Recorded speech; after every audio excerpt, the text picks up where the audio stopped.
Hello students, हमने पिछले videos में बात की थी कि डी ब्रॉगली ने अपनी द्रव्य तरंग परिकल्पना प्रस्तुत की और बताया कि जिस प्रकार से गतिशील तरंग जो है प्रकाश तरंग वो कणीय गुणों को प्रदर्शित करती है, उसी प्रकार से जितने भी गतिशील कण हैं वो सभी तरंग गुणों को प्रदर्शित करेंगे। इसको नाम दिया गया डी ब्रॉगली परिकल्पना। और डी ब्रॉगली ने इनके लिए तरंग दैर्घ्य की भी गणना करके दिखाई। उसने कहा कि यदि कोई कण गतिशील है तो उसकी तरंग दैर्घ्य का जो सूत्र होगा लैम्डा h/p होगा। मतलब आपको उसका संवेग पता है कण का, तो आप उसकी तरंग दैर्घ्य की भी गणना आसानी से कर सकते हैं। अब हम जो बात कर रहे हैं वो कर रहे हैं डेविसन और जर्मर प्रयोग की। डेविसन और जर्मर ने डी ब्रॉगली परिकल्पना का प्रायोगिक प्रदर्शन किया। उन्होंने पहली बार गतिशील इलेक्ट्रॉन के लिए जो द्रव्य तरंग हैं उनके तरंग दैर्घ्य की गणना की दोस्तों। तो डेविसन और जर्मर ने एक इलेक्ट्रॉन पुंज को, इलेक्ट्रॉन की बीम को आपतित करवाया निकल क्रिस्टल पे, ठीक है, उसका विवर्तन हुआ और फिर उसके लिए द्रव्य तरंग की गणना की। तो इलेक्ट्रॉन बीम उत्पन्न करने के लिए उन्होंने सबसे पहले सहारा लिया एक इलेक्ट्रॉन गन का। इलेक्ट्रॉन गन के निर्माण में क्या चाहिए हमें? एक टंगस्टन का फिलामेंट लिया। ये टंगस्टन का फिलामेंट है, ठीक है बेटा। अब टंगस्टन के फिलामेंट को यदि परिवर्ती विभवांतर दिया जाएगा, कैसा विभवांतर दिया जाएगा? परिवर्ती विभवांतर दिया जाएगा, तो ये जो है ये इलेक्ट्रॉन बीम उत्सर्जित करेगा, इलेक्ट्रॉन इससे उत्सर्जित होंगे, ठीक है। यहां फिर नैरो स्लिट्स, बहुत संकीर्ण स्लिट लगाई गई S1 और S2। इससे जो इलेक्ट्रॉन उत्सर्जित होंगे वो इन स्लिटों से एक तीव्र पुंज का रूप प्राप्त कर लेंगे बच्चों। इससे उत्सर्जित जो इलेक्ट्रॉन होंगे, टंगस्टन का फिलामेंट है ये F, ठीक है। यहां से जो इलेक्ट्रॉन उत्सर्जित होंगे वो किसका? एक तीव्र पुंज के रूप में यहां से इन स्लिटों के माध्यम से S1 और S2, ये दो स्लिट्स लगाई, ठीक है। और इनको दिया फिर परिवर्ती विभवांतर। यहां पे एक बैटरी लगा दी, चूंकि परिवर्ती विभवांतर की बैटरी है तो इस तरीके से हम एरो मार्क जरूर लगाएंगे। ये पूरा जो आपका संयोजन प्राप्त हुआ है आपको, ये है आपकी इलेक्ट्रॉन गन। यहां से इलेक्ट्रॉन का तीव्र पुंज आपको प्राप्त हुआ और ये जाकर गिरेगा आगे आपके लक्ष्य पर, ठीक है। किस पर गिरेगा? लक्ष्य पर। और लक्ष्य के रूप में यहां हम लेंगे एक निकल का क्रिस्टल। किसका? निकल क्रिस्टल लिया जाएगा, ठीक है बेटा।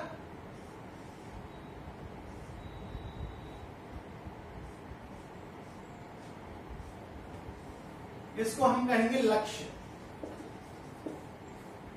अब हमने लक्ष्य के रूप में निकल क्रिस्टल को ही क्यों लिया है दोस्तों? निकल क्रिस्टल के जो परमाणु होंगे उनके बीच की जो दूरी होगी स्मॉल डी, वो होगी आपकी 2.15 एंगस्ट्रॉम, ठीक है। और इलेक्ट्रॉन बीम से जो तरंग उत्पन्न होगी, द्रव्य तरंग जिसको कहेंगे हम, उसकी तरंग दैर्घ्य इसी कोटि की होगी। तो इसका मतलब यह है कि निकल क्रिस्टल से इनका क्या हो जाएगा? विवर्तन हो जाएगा, ठीक है। तो यहां पे ये जो आपकी इलेक्ट्रॉन बीम आपतित हुई, ये इससे क्या हुई? विवर्तित होकर कहीं इधर आएगी, ऐसे, ठीक है। कहीं भी विवर्तित हो सकती है। अब यहां पर एक स्केल लगा हुआ रहेगा ऐसे। इस स्केल पे कोण के मान को मापा जा सकता है।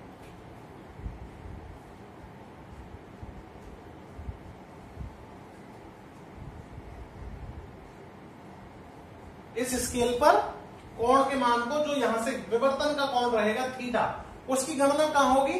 इस स्केल पे होगी।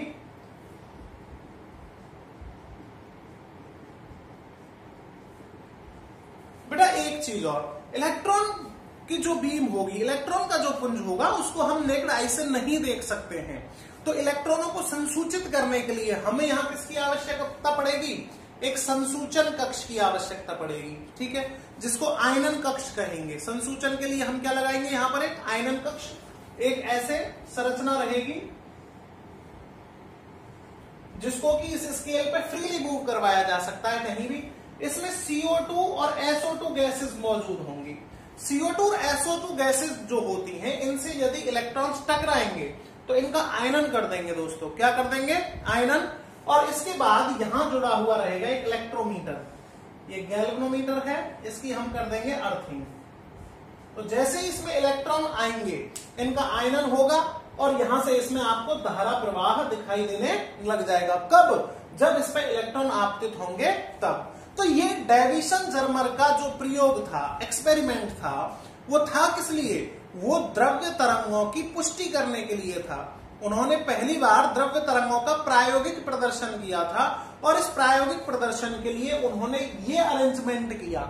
इसमें सबसे पहला भाग कहलाया इलेक्ट्रॉन गन।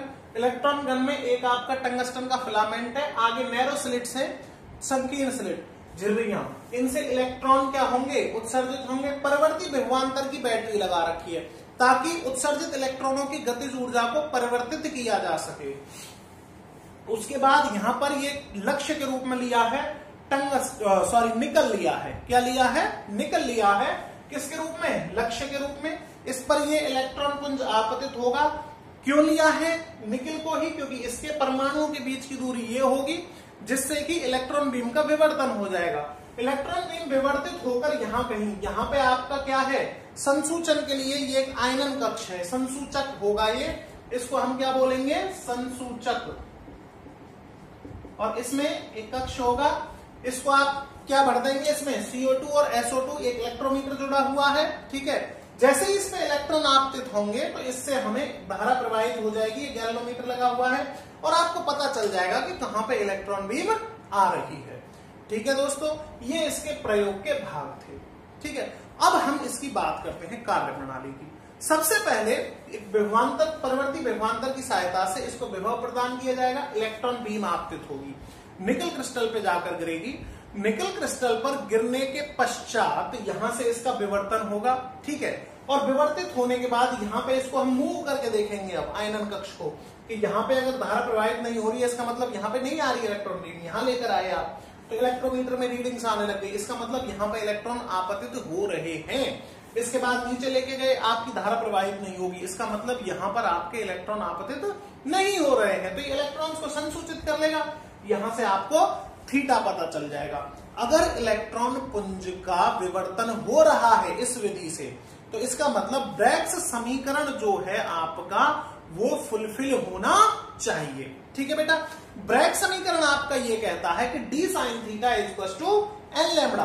ब्रैग्स समीकरण आपका क्या कहता है कि d sin theta equals to n lambda.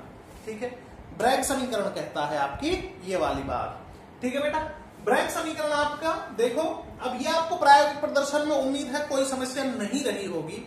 अब हम जब इसको करेंगे प्रयोग को बार बार, अब हम इस प्रयोग को परवर्ती विभवांतर पर, ठीक है, इलेक्ट्रॉनों की तीव्रता और यहां पे थीटा के मान के ग्राफ खींचेंगे अलग अलग और अलग अलग विभवांतर पर खींचेंगे। ठीक है, तो देखिए हम इसके बाद ये ग्राफ बनाना शुरू करते हैं। किसके? एक बार यहां बैटरी पे हम 44 वोल्टेज लेंगे, एक बार बैटरी पर हम 54 वोल्टेज लेंगे, एक बार बैटरी पर हम 64 वोल्टेज लेंगे। तो इलेक्ट्रॉनों की तीव्रता और जो ये विवर्तन का कोण होगा इसके बीच क्या खींचा जाएगा? ग्राफ खींचा जाएगा दोस्तों। क्या खींचा जाएगा? ग्राफ। और वो किस प्रकार से प्राप्त होंगे वो मैं अभी आपको बताता हूं। ठीक है बच्चों,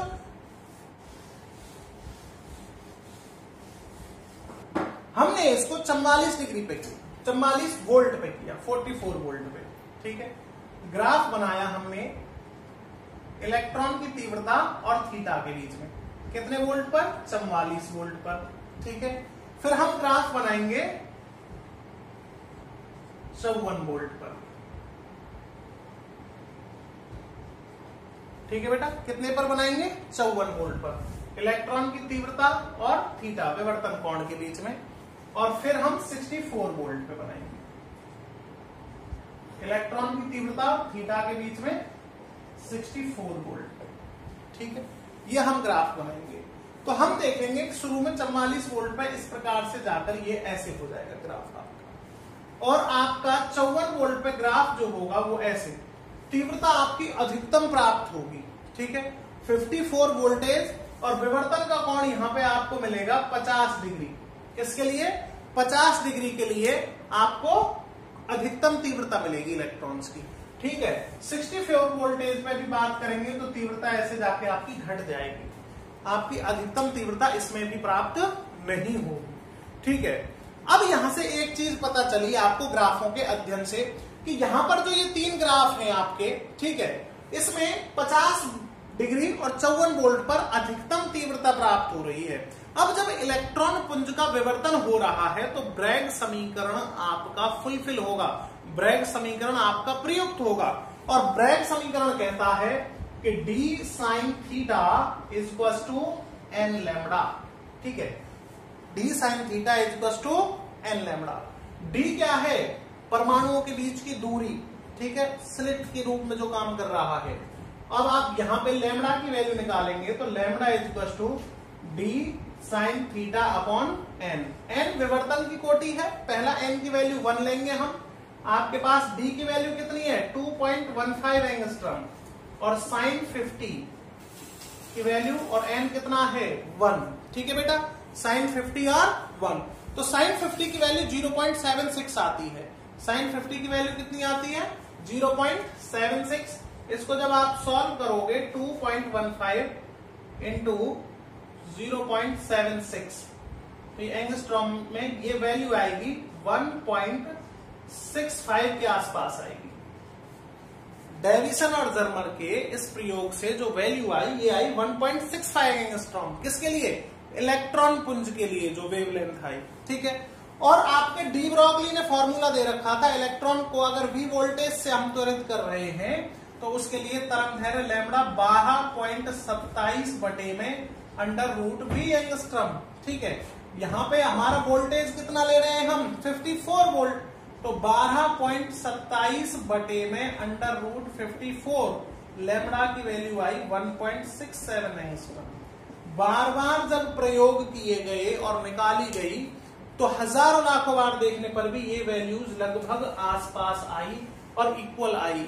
इसका मतलब द्रव्य तरंगों की जो परिकल्पना है वो कैसी है? सत्य है दोस्तों, ठीक है। दोनों मान ज्ञात करने पर हमें पता चला कि द्रव्य तरंग परिकल्पना जो थी वो डेविसन और जर्मर ने प्रूफ कर दिया कि डी ब्रॉगली की द्रव्य तरंग परिकल्पना बिल्कुल सत्य है, ठीक है बेटा। ये था आपका डेविसन और जर्मर का प्रयोग जिसने सिद्ध किया कि द्रव्य तरंग परिकल्पना सत्य है। क्या निकालकर? इलेक्ट्रॉन बीम का, इलेक्ट्रॉन पुंज के लिए द्रव्य तरंगों की गणना करके, ठीक है बेटा। Thank you.